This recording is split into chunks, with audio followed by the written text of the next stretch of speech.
태극신검 이해를 시작하겠습니다. 3. 현존한 시간과 공간은 필요성으로 인해 구체적인 흐름을 포섭하여 표상으로 나타나게 하고, 이 구체적인 표상은 양과 결합하여 수학적인 성격을 띠게 된다. 고찰. 앞에서 언급했듯이 신검은 의지 없이 작동하지 않습니다. 시공을 만들어내는 의지의 형태는 자비와 사랑이지요. 우리가 익숙하게 대하고 당연하게 여기는 시공의 개념과 실제로 표시되는 시공은 고대에 능숙하게 신검을 활용할 수 있는 존재가 창안한 것입니다. 현 시대 사람들은 그래요. 시간을 쉽게 인식하고 이용하죠. 공간도 그러하고 누군가가 쉽게 이용할 수 있게 만들겠죠. 그러한 이는 시간과 공간을 마음에서 인식하고 인간이 이용 가능하게 만들었겠죠. 많은 노력이 필요한 거예요. 인간들에게 이로움을 주기 위해서 그러한 행위를 했겠죠. 그래서 그 행위의 바탕에는 자비와 사랑의 의지가 있다. 이렇게 얘기하는 거예요. 개념이 있다고 하여 현실에서 개념을 바로 이용할 수 있는 것은 아니니, 인간들이 시공이라는 개념을 널리 이용할 수 있는 형태를 만들어야 합니다. 그렇죠. 그리하여 또다시 신검을 활용하게 되는 것입니다. 여기서 얘기하는 신검은 엄밀하게 얘기하면 진리와 진실을 드러나게 하는 신검이지요. 하루의 한 시점에서 다른 시점까지 파악이 용이해야 하고, 1년의 한 시점과 다른 시점까지 파악이 용이해야 인간들에게 이로움을 줄 수 있으니, 세상에서 분할 불가능한 것을 마음에 담아 선으로 만들어 신검으로 끊어버리는 것이지요. 예를 들어서 시간 같은 경우에 분할이 있는 건 아니죠. 선처럼 이어져 있죠. 근데 그것을 분할하면서 만든다. 그렇겠죠. 공간도 마찬가지죠. 분할되어 있는 건 아니죠. 태양도 우주도 마음속에서는 두 동강, 세 동강 될 수 있는 것이니 신검으로 뵐 수 없는 존재는 없습니다. 그렇죠. 하루를 예로 들겠습니다. 인간이 이용 가능하게 하기 위해서는 하루를 양과 결합하여 동일한 양으로 분할해야지요. 그 시간을 만드는 과정을 언급하고 있죠. 좀 이야기식 말을 바꾸죠. 현 시대에서는 하루를 24등분하여 시간으로 표시하고 1시간을 60등분하여 분으로 표시합니다. 그렇죠. 1시간은 60분이고 하루는 24시간이죠. 고대에서 동양에서 시간으로 이용한 12지지 역시 마찬가지입니다. 동부 아시아에서는 하루를 12등분 했죠. 자축인묘 진성음 신유술에 이렇게 표시했죠. 좀 어렵게 표시했죠. 1시, 2시 되면 편한데, 하나의 지지는 2시간이라는 동일한 양을 지닙니다. 이 경우는 이제 2시간이 1시간이 되는, 2시간이 하나의 지지가 되는 거죠. 즉 1이라는 양의 크기를 규정해 놓아야 유용이 가능해지죠. 근데 그러면 1에 대한 어떤 양의 규정이 있어야 된다는 거예요. 1시간은 60분인데 2시간은 150분이고 3시간은 30분이라고 하면 쓸모가 없는 것이지요. 그렇죠. 1시간에 대한 양이 정해져 있고 2시간은 120분이 돼야 되겠죠. 그래서 하루를 24부분으로 나누고 1시간을 60분으로 규정하니 규정되는 일정한 양, 즉 정량이 생성되는 것입니다. 정해진 양이 필요하다는 거예요. 이리하여 시간은 뜻에서 개념에서 문장으로, 또한 양의 논리체와 결합하여 이용 가능한 형태의 논리체계를 형성하는 것입니다. 그렇죠. 요점만 서술해서 그렇지 훨씬 복잡한 정신작용의 과정을 거쳐야 시간의 개념을 만들 수 있고 그 개념을 이용 가능하게 만들 수 있습니다. 시간을 만드는 의지가 자비와 사랑의 의지라고 말하는 이유는 고대에 시간이라는 개념이 있어 시간을 이용하는 것과 이용하지 못하는 것은 인간의 삶과 생존, 문명의 성장의 관점에서 볼 때 큰 차이가 있기 때문입니다. 그렇죠. 시간을 이용하지 못한다고 생각해 보세요. 또 시간이 개발 안 되지 않았다고 생각해 보세요. 굉장히 미개한 삶을 살고 있겠죠. 뜻으로 존재하는 공간 역시 만들어진 과정은 시간과 거의 동일합니다. 하지만 공간은 세상 속에서 채워지고 비워질 수 있는 일정한 부분에서 확장하면 채워지고 비워질 수 있는 전체 장소를 가리킵니다. 그렇죠. 공간의 규정은 앞에서 했죠.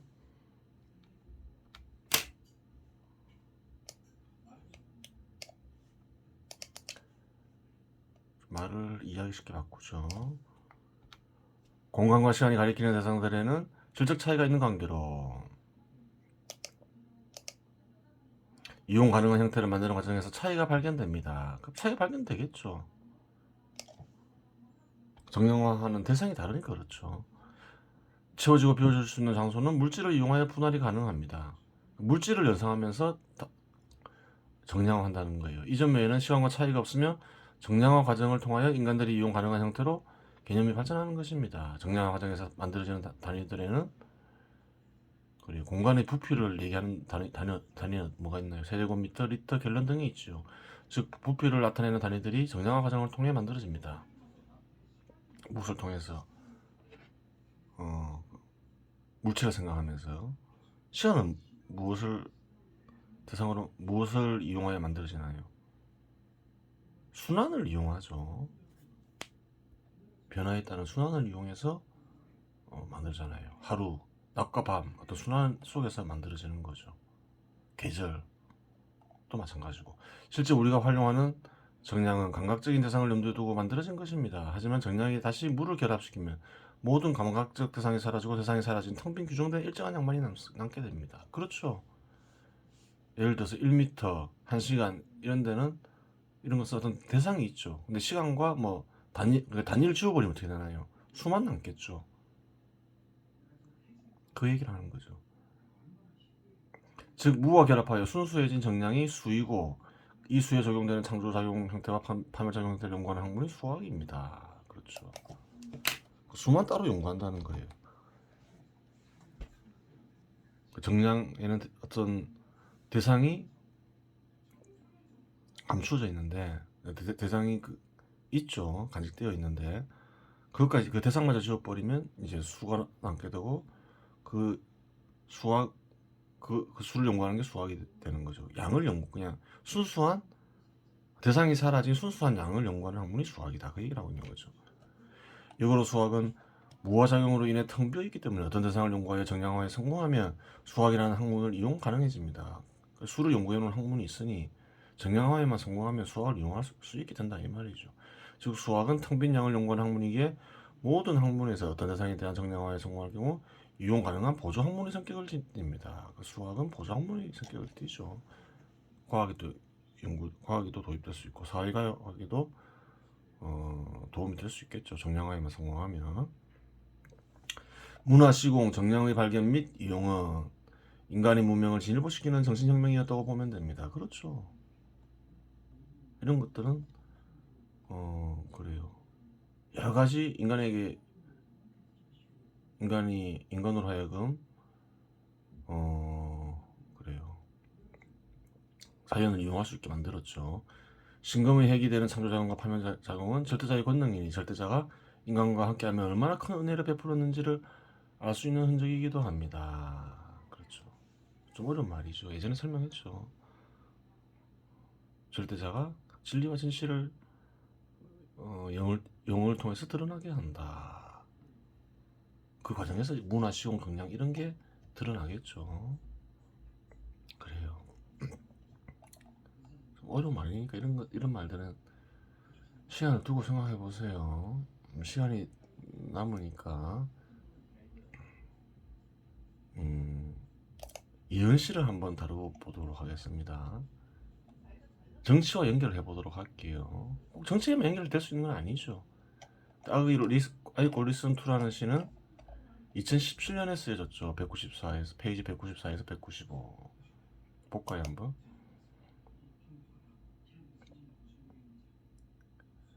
태극신금은 그래요. 정치 현상을 보면서 만들어진 글이죠. 꼭 뭐 정치 현상을 다루는 건 아니지만 정치에 잘 적용이 되겠죠.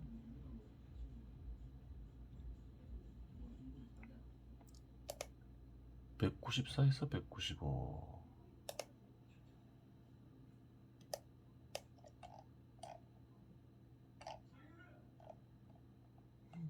어,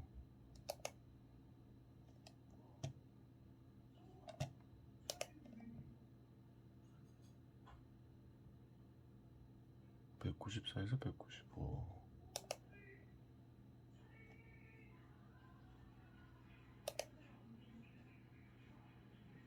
이건 아닌데 잠시만요. 어쨌든 뭐 바꿔야 되겠네요. 이상국과 절대감에서 나오죠. 악의 꽃 리슨트. 어리석음 탐명으로 점철된 과오제와 구더기의 군데군데 붉은 이빨대어 정신을 야위하고 육신을 괴롭히며 또한 거지들의 몸에 이벼룩 기르시 우리 알뜰한 회원을 키우도다. 어리석음 탐욕, 이게 문제라는 거예요. 원래 쟤는 무지와 욕망, 그럴 때 욕망에 의해서 생기죠. 그래요. 이러한 것들이 죄를 짓게 하고 죄로 인해서 정신을 야위게 하고 육신을 괴롭힌다는 거예요. 하지만 어리석음과 탐욕을 인간들은 자발적으로 키운다는 거예요. 그래요. 2017년에 쓰여졌으니까 문재인 정부를 생각하면 되겠죠. 한번 보도록 하겠습니다. 그때 무슨 말 한 거예요? 어리석음과 탐욕을 내려놓으라. 안 그러면 천벌받을 것이다. 그런 뜻이 간직되어 있는 것이죠. 지갑에 꽂힌 수표다발이 사랑이 있냐? 황금의 눈먼 계집처럼 우리는 지나는 길에 금제의 쾌락을 꿈꾸며 묵은 오렌지처럼 한사꽃이어 짜는구나. 이와 관련된 어떤 이루어진 게 있나 보도록 할게요.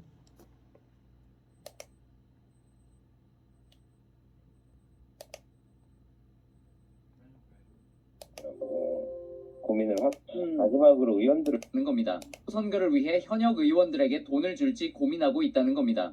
관석이 형이 마지막으로 의원들을 좀 줘야 되는 거 아니냐 나한테 그렇게 얘기하더라고. 고민을 하고 있고요. 뭐 필요하다면 뭐 돈이 참 쉬운 건데 뭐.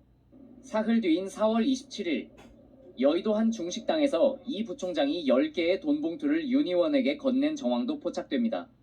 윤관석은 오늘 만나서 그거 줬고 이렇게 봉투 10개로 만들었더만. 다음 날엔 5개의 봉투가 추가로 전달된 의혹도 제기됩니다. 5명이 빠졌더라고. 오늘 안 나와갖고. 아니 모자라면 오빠 채워야지 무조건. 그래서 하는 김에 다 해야지. 윤 의원이 돈을 줬다는 사람들은 모두 수도권과 호남 지역 현역 의원들로 알려졌습니다. 해당 의원들은 취재진의 돈 그래요. 지갑에 꽂힌 수표다발이 사랑이 있냐? 황금의 눈먼 계집처럼. 그래요. 권력을 행사하고 또 그래요. 권력만 행사뿐만 아니라 수표다발.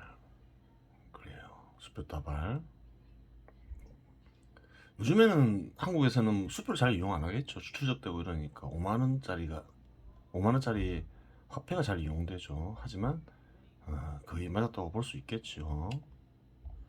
우리 내수 속엔 한물이 알몸이 계신 분들, 다양한 몸짓, 속삭이 있는 서로 고무치고 숨들이키면 혈관으로 몰려드는 피라냐 때 어린 양들을 쫓기고 절규하고 물어뜯기는구나.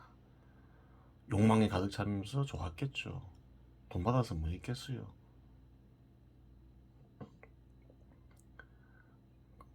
자제해야 될 의지는 사라졌겠죠.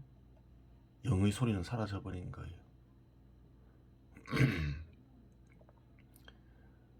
이에 해당하는 사례도 있죠. 근데 뭐 따로 언급하지 않겠습니다. 다양한 꽃내음 풍기는 호화로운 진실 갖추는 섬, 사랑하는 이와 보내는 꿈꾸는 계집냐? 독약 집어든 손가락 잘게 뜨는 건 티끌만한 양심 때문인가? 벅찬 희열 때문인가? 남자만 그러근다는 게 아니에요. 여자도 있다는 거예요.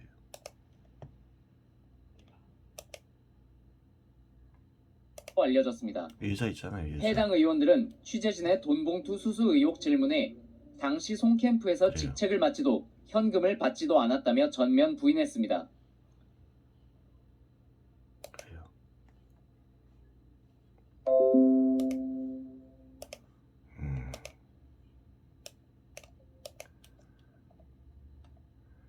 발길 시체 손길 억센데 촛불은 바람에 위태롭구나.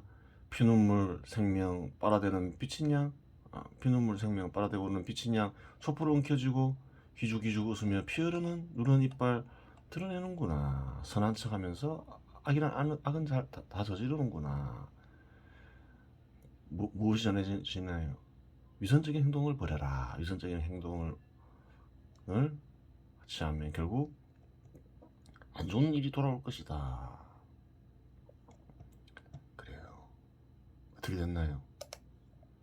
한편 민주당 내에서는 이번 대선의 패배 원인에 대해 부동산 정책 실패와 내로남불식 태도를 비롯해 그리고 내로남불 때문에 패했다 이런 얘기를 하죠.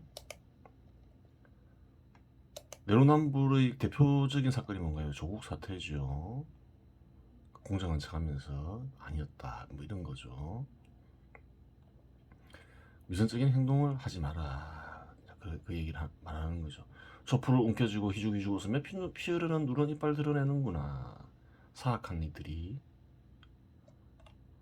어리석음과 탐욕으로 가득 차서 악을 저지르는 이들이 선한 척하면서 그래요. 촛불에 숨어서 누런 이빨 드러내는구나. 촛불로 쉽게 권력을 잡았죠. 그리고 지금도 촛불이 지켜줄 거라고 생각을 하는 것이죠. 시기에 비틀거리는 행인들이 그리 유리창 넘어 쭈그린 채 담배 연기 내뿜는 양 그걸 보면 마스카라 칠하는 양 악을 양분으로 이저리 활짝 핀 꽃들 다양한 유혹들을 가리키겠죠.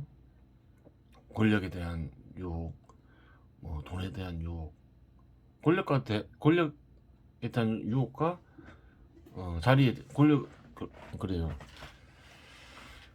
돈에 대한 유혹이 정치권에는 많겠죠. 그 중에는 휘니 드러내며 웃으며 다가와 내 젖가슴 만지고 깨물면 늙은이도 성직자도 백치가 되어 속삭이며 허벅지가 유난히 휘고 골반이 두드러진 년 있으니 그래요. 정치권이니까 이 여자는 누굴까요? 권력이 되겠죠. 빈잔에 투덜대는 주정뱅이처럼 구더기에 그러니까 무소불위의 어떤 권력 그런 게 되겠죠. 빈잔에 투덜대는 주정뱅이처럼 구더기에 못 막힌 시체처럼 무덤인 줄 몰랐더냐. 사타구니에 잘도 얼굴 차먹는구나. 그래요. 타락한 권력이라고 보겠죠. 타락한 권력에 잘도 그래요. 잘도 그 지혜 사는구나. 권력을 무소불위로 행사하고 돈 봉투 주고 받고 할 땐 모르죠. 그냥 그저 좋기만 하죠.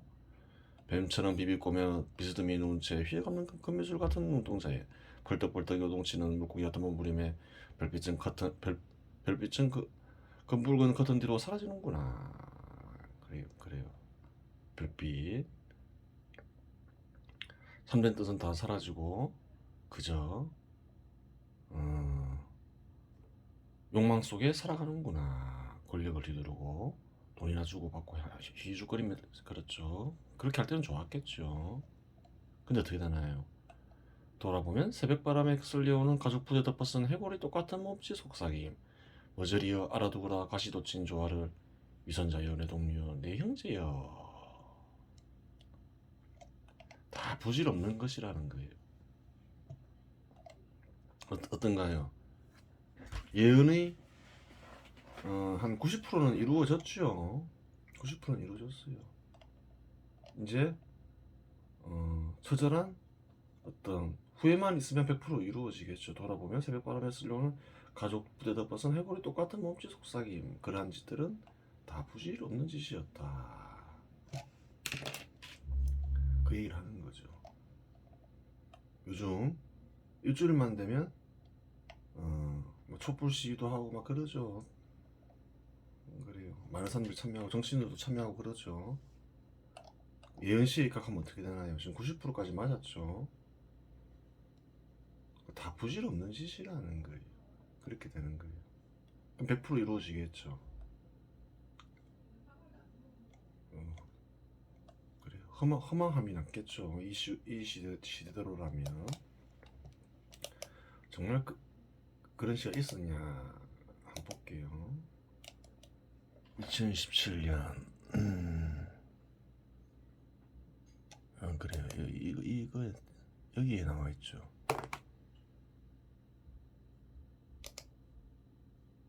(194페이지)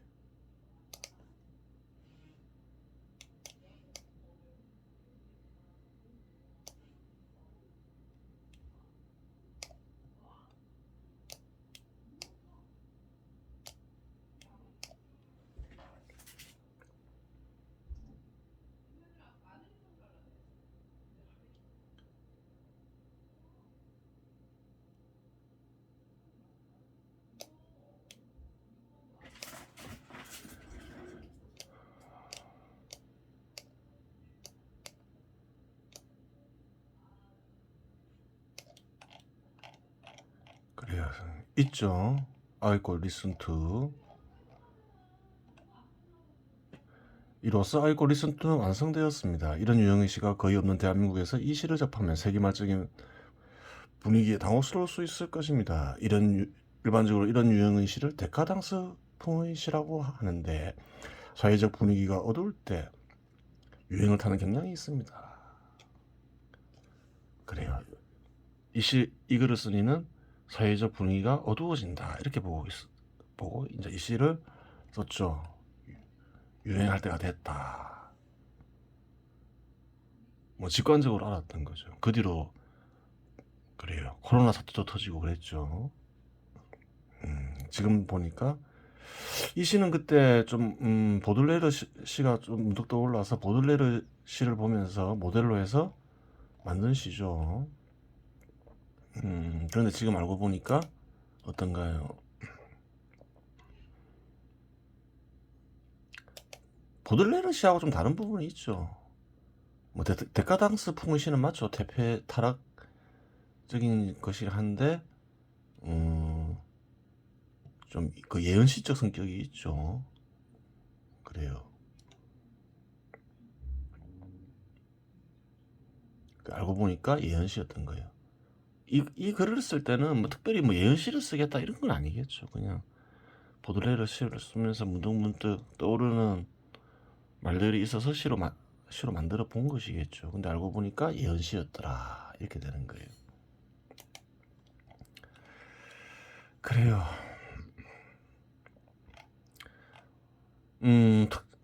특정 그래 꼭 그 시라는 게 그렇죠. 꼭 특정 대상에만 적용되는 건 아니죠. 다른 곳에서도 적용될 수가 있고 또 한국에서도 또 먼 미래에 또 이와 같은 일이 일어날 수 있어요. 생각보다 자주 일어날 수 있어요. 어떤 곳에서 일어날 거예요? 타락한 개인이나 타락한 집단에서 일어날 수 있겠죠. 예언이 맞은 거는 이 시에서 예언하는 이나 집단은 뭔가요? 타락한 집단이나 타락한 인간을 대상으로 만들어진 신 거예요.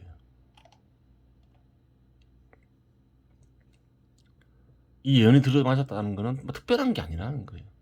그 집단이 타락한 집단이었기 때문에 들어맞는 것이겠지요. 그래요. 그 당시에 태극신검을 읽고 이 시를 읽으면서 참뜻을 찾아서 실천하려 했으면 그래요. 좋았겠죠. 예언이 안 맞게 되는 거예요. 그렇게 되는 거예요. 이번 시간은 여기서 마치겠습니다.